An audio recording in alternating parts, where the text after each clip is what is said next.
नमस्कार, बुलेटिन 100 की करते हैं शुरुआत। मैं हूं बरखा शर्मा।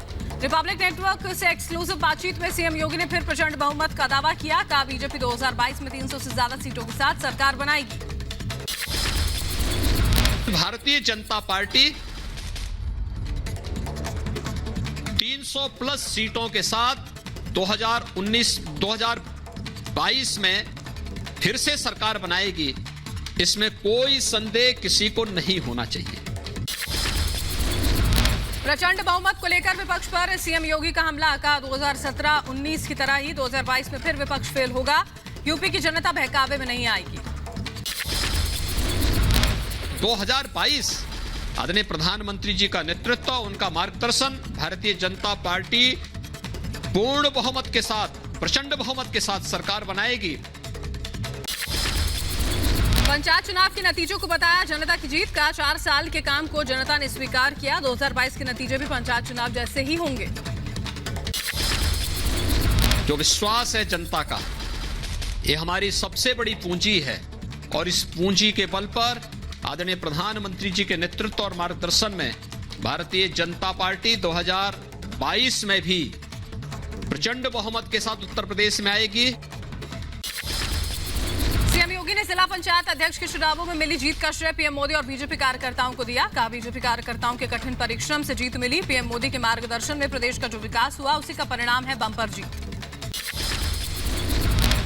भारतीय जनता पार्टी के कार्यकर्ता और जनप्रतिनिधियों के परिश्रम का यह परिणाम है। आदरणीय प्रधानमंत्री जी के मार्गदर्शन में प्रदेश के अंदर विकास और लोक कल्याण के जो कार्य हुए हैं, जनता ने उसे हाथों हाथ लिया है।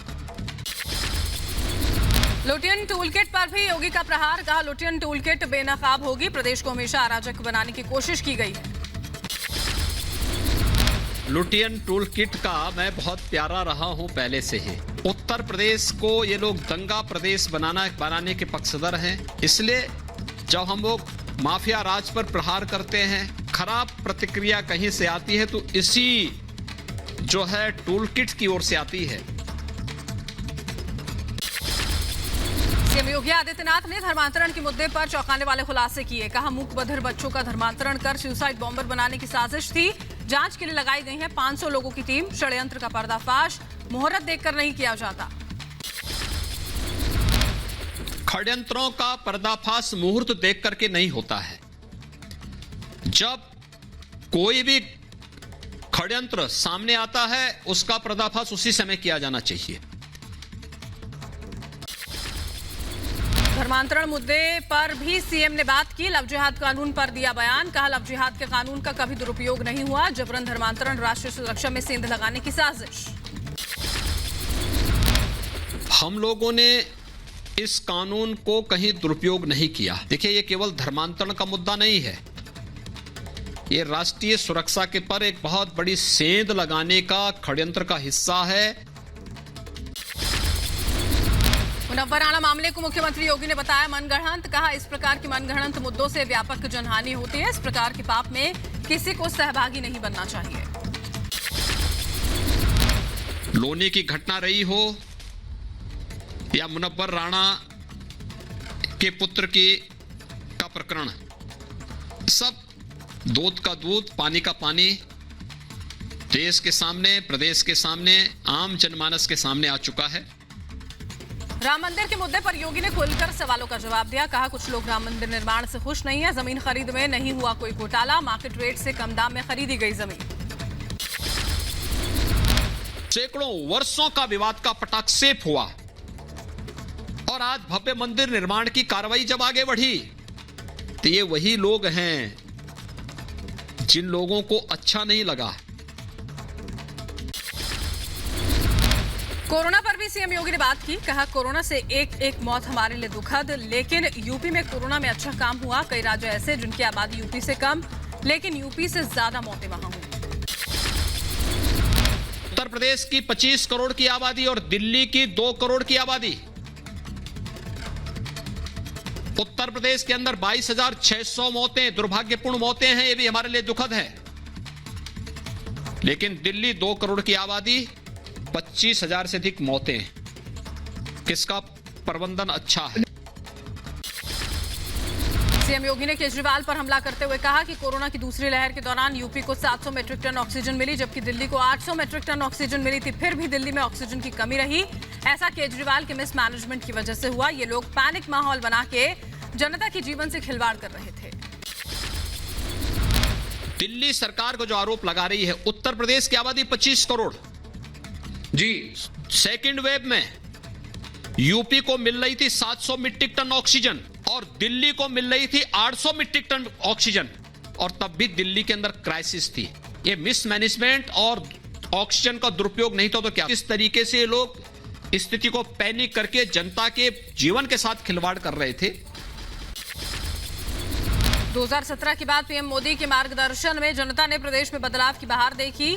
जनता का विश्वास ही बीजेपी की सबसे बड़ी पूंजी है और इस पूंजी के बल पर 2022 के विधानसभा चुनाव में पीएम के नेतृत्व में बीजेपी की सरकार फिर से प्रचंड बहुमत के साथ सरकार बनाएगी।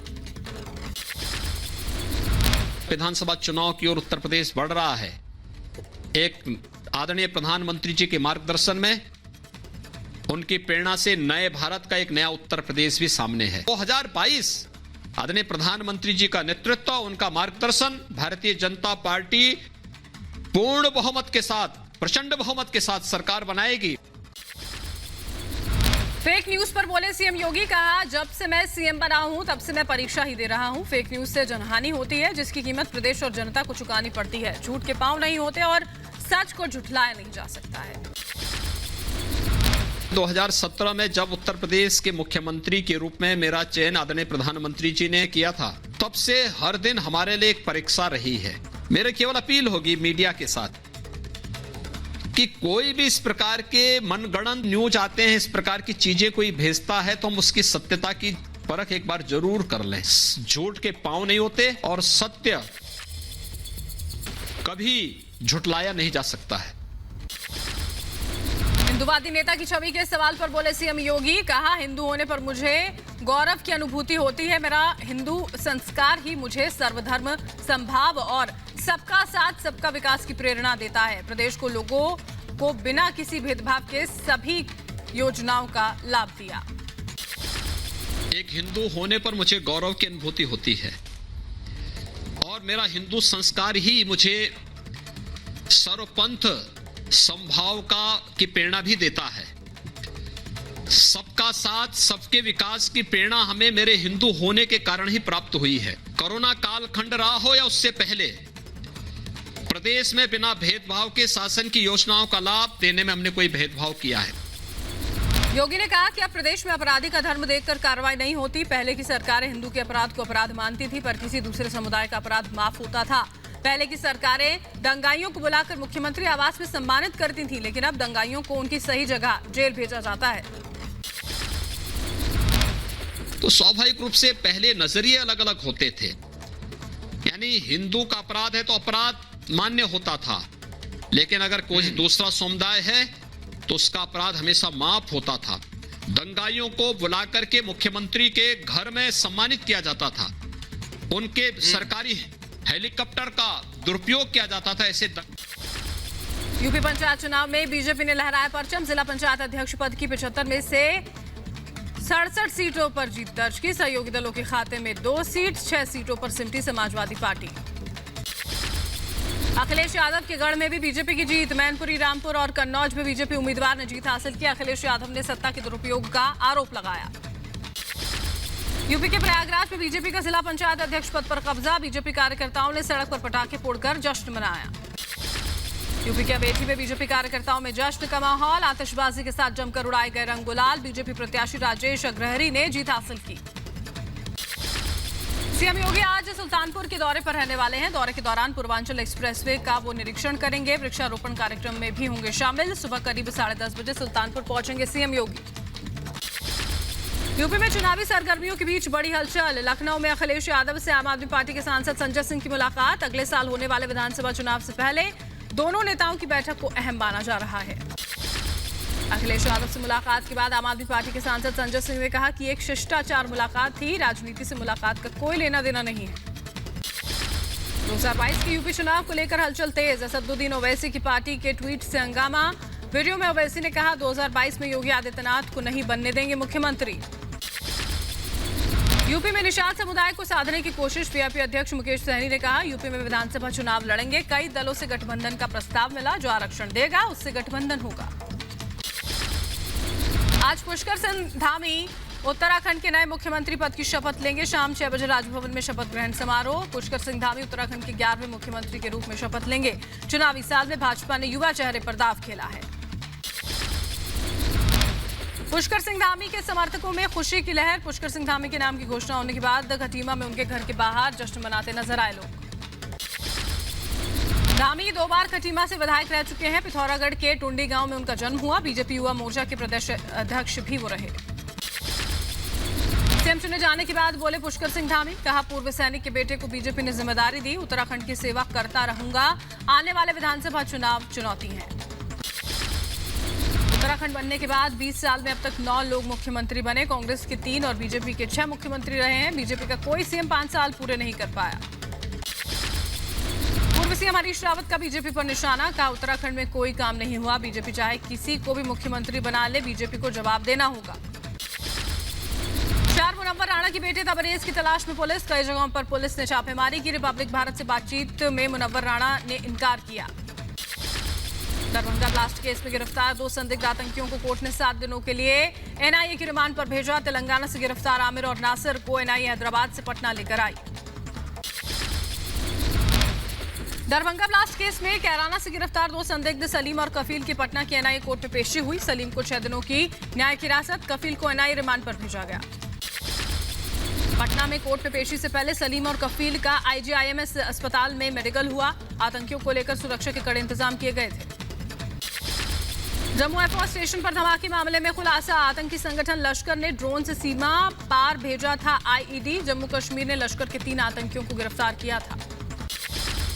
उत्तर प्रदेश के बुलंदशहर में लव जिहाद का एक और मामला सामने आया है। महिला ने एक युवक पर जबरन धर्म परिवर्तन के बाद बलात्कार का आरोप लगाया।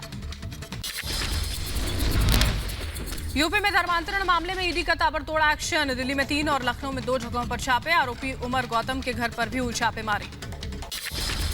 जम्मू कश्मीर के सांबा में एक बार फिर दिखा संदिग्ध ड्रोन दिखने वाली जगह पर सेना के कई प्रतिष्ठान मौजूद हैं। शनिवार रात करीब 8:30 बजे इलाके में देखा गया है ड्रोन।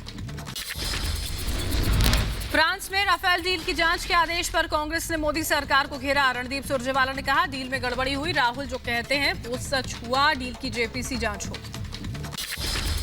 राफेल डील पर बीजेपी और कांग्रेस में सियासी घमासान, बीजेपी का कांग्रेस पर पलटवार। संबित पात्रा ने कहा राहुल गांधी झूठ बोलते हैं, कांग्रेस के आरोपों में सच्चाई नहीं, राफेल डील पूरी तरह पारदर्शी। पंजाब में बिजली कटौती पर सियासत फुल, मोहाली में मुख्यमंत्री कैप्टन अमरिंदर सिंह के आवास का आम आदमी पार्टी ने किया घेराव। पंजाब में बिजली कटौती को लेकर आम आदमी पार्टी ने खोला मोर्चा। मोहाली में कैप्टन अमरिंदर के फार्म हाउस के बाहर प्रदर्शन, पुलिस और कार्यकर्ताओं में झड़प, प्रदर्शनकारियों पर पानी की बौछार की गई। पंजाब में बिजली कटौती पर बीएसपी अध्यक्ष मायावती ने अमरिंदर सरकार को घेरा। लिखा बिजली कटौती से आम लोग परेशान, उद्योग धंधे और खेती किसानी बुरी तरह प्रभावित, आपसी लड़ाई में फंसी हुई है सरकार। कांग्रेस अध्यक्ष राहुल गांधी ने आज फिर टीकाकरण पर सवाल उठाए हैं। ट्वीट कर केंद्र सरकार से सवाल पूछा, कहा वैक्सीन, और इससे पहले उन्होंने कहा था कि जुलाई आ गई लेकिन वैक्सीन नहीं आई। बिहार सरकार में मंत्री मदन सहनी ने बीजेपी नेता जवेश मिश्रा पर पलटवार किया। कहा हम राजनीतिक प्राणी हैं, कोई दलाल नहीं, अपना ज्ञान अपने पास रखें, मुझे किसी के सर्टिफिकेट की जरूरत नहीं। महेश्वर सिंह के आरजेडी में आने पर बोले तेजस्वी यादव, कहा बिहार में नीतीश सरकार चोर दरवाजे से आई, ऐसी सरकार का गिरना तय। आरजेडी में शामिल हुए पूर्व विधायक महेश्वर सिंह हजारी, कहा बिहार संभालने में नाकाम है नीतीश कुमार, तेजस्वी ने दिलाई आरजेडी की सदस्यता। पीआईपी अध्यक्ष मुकेश सहनी का तेजस्वी पर पलटवार, कहा दिन में सपने देख रहे हैं तेजस्वी, बिहार में 5 साल चलेगी सरकार। बिहार में जमीन कब्जाने में भाई का नाम आने पर भड़की डिप्टी सीएम रेणु देवी, कहा 5 साल से उससे कोई रिश्ता नहीं, बेवजह मेरा नाम घसीटा जा रहा है, तेजस्वी यादव ने लगाया आरोप। हरियाणा के गृह मंत्री अनिल विज ने किसान आंदोलन को पूरी तरह से फेल बताया, कहा अब किसान नेता जान बचाने के लिए रच रहे हैं तरह तरह के हथकंडे। पश्चिम बंगाल हिंसा को लेकर केंद्रीय मंत्री स्मृति ईरानी का सीएम ममता बनर्जी पर हमला, कहा कलकत्ता हाईकोर्ट की चिंताजनक टिप्पणियों के बावजूद चुप है ममता, हिंसा के खिलाफ नहीं उठाया कोई कदम। हरिद्वार में हर की पौड़ी पर कुछ हुड़दंगियों ने गाना बजाकर डांस किया। वीडियो सोशल मीडिया पर वायरल। हरकत में आई पुलिस, कहा कार्रवाई की जाएगी। पुलिस ने सीसीटीवी के आधार पर हुड़दंगियों की पहचान शुरू की। लाल किला हिंसा मामले में आरोपी लखा सिधाना को राहत। कोर्ट ने लखा सिधाना की गिरफ्तारी से अंतरिम राहत 20 जुलाई तक बढ़ाई है। सिधाना पर पुलिसकर्मियों पर हमला करने का आरोप। यूपी के ऊर्जा मंत्री श्रीकांत शर्मा ने विपक्ष पर वैक्सीन को लेकर भ्रम फैलाने का आरोप लगाया। कहा विपक्ष की वैक्सीन पर की गई राजनीति की वजह से लोगों को खोया। अगर विपक्ष ने वैक्सीन को लेकर भ्रम नहीं फैलाया होता तो सरकार ने ज्यादा से ज्यादा लोगों की जान बचा ली होती। देश में लगातार छठे दिन 50,000 से कम कोरोना मामले। 24 घंटों में 44,111 नए मरीज सामने आए। 738 लोगों की गई जान। देश में अब तक 34 करोड़ 46 लाख से ज्यादा टीका लोगों को लगाया जा चुका है। बीते दिन 50 लाख टीके लगाए गए। डेल्टा वेरिएंट पर WHO का बयान। कहा दुनिया कोरोना महामारी के बहुत खतरनाक दौर में है। डेल्टा वेरिएंट अब करीब 100 देशों में फैल चुका है। भारत बायोटेक ने कोवैक्सीन के ट्रायल के थर्ड फेज के नतीजे जारी किए। डेल्टा वेरिएंट के खिलाफ भी 65.2% असरदार है टीका। वहीं कोरोना के गंभीर संक्रमण के खिलाफ 93.4% प्रभावी पाया गया टीका। एमपी के उज्जैन में अवैध अतिक्रमण पर प्रशासन का बुलडोजर। 147 मकानों को जमींदोज किया गया। महाकाल मंदिर के विस्तारीकरण में बन रहे थे बाधा। जम्मू कश्मीर के पुंछ में LOC के पास से सुरक्षा बलों ने एक पाकिस्तानी नागरिक को पकड़ा। 65 साल के मोहम्मद जावेद से पूछताछ में जुटी सुरक्षा एजेंसियां। बिहार के दरभंगा में स्वास्थ्य केंद्र देखते ही देखते नदी में समाया। 2 दिनों से हो रही बारिश के बाद कमला बालन नदी का दिखा रौद्र रूप। गांव और स्कूलों में घुसा बाढ़ का पानी।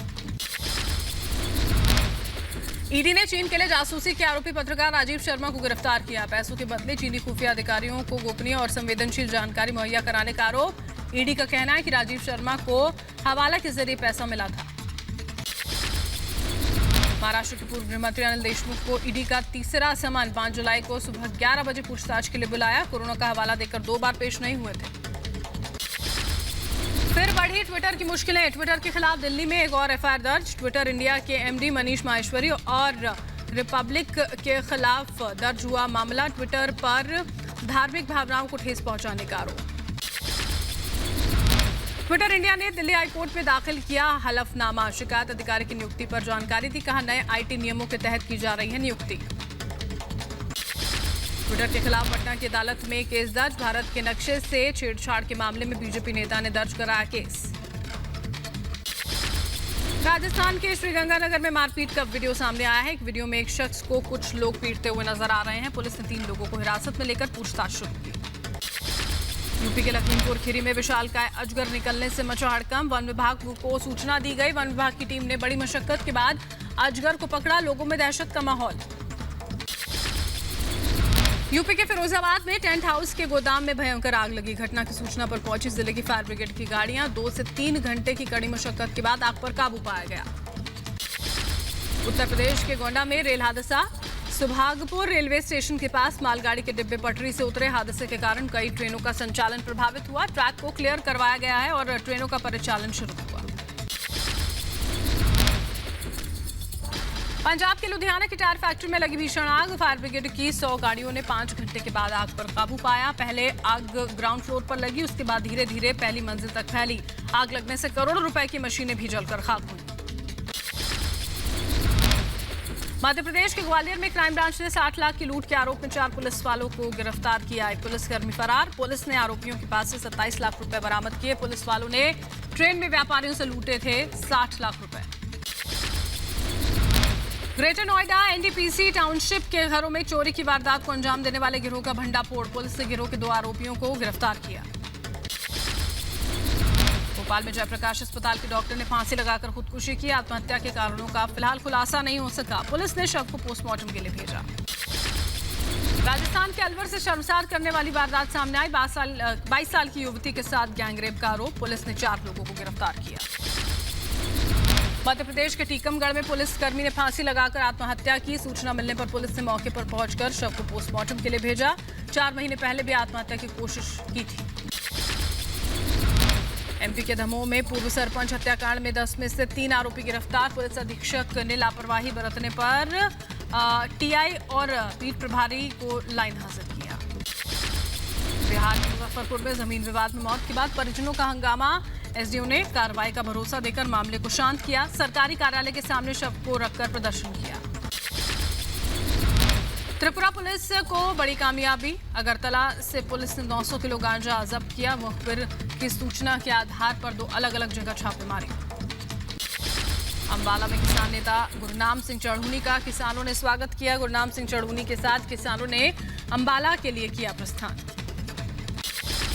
कोरोना की दूसरी लहर का सूरत के हीरा उद्योग पर कोई असर नहीं। सूरत के रंगीन हीरो की मांग विदेशों में बढ़ी। 2020 में भारत ने 28.98 करोड़ रुपए के हीरे आयात किए। वहीं 2021 में यह आंकड़ा 372% की वृद्धि के साथ 280.22 करोड़ रुपए तक पहुंचा है।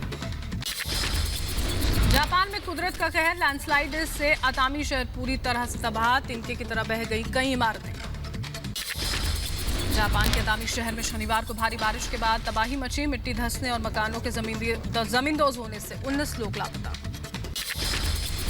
जापान के अतामी शहर में राहत बचाव का काम भी जारी। दमकल और पुलिस कर्मियों के साथ आत्मरक्षा बल बचाव अभियान में शामिल हैं।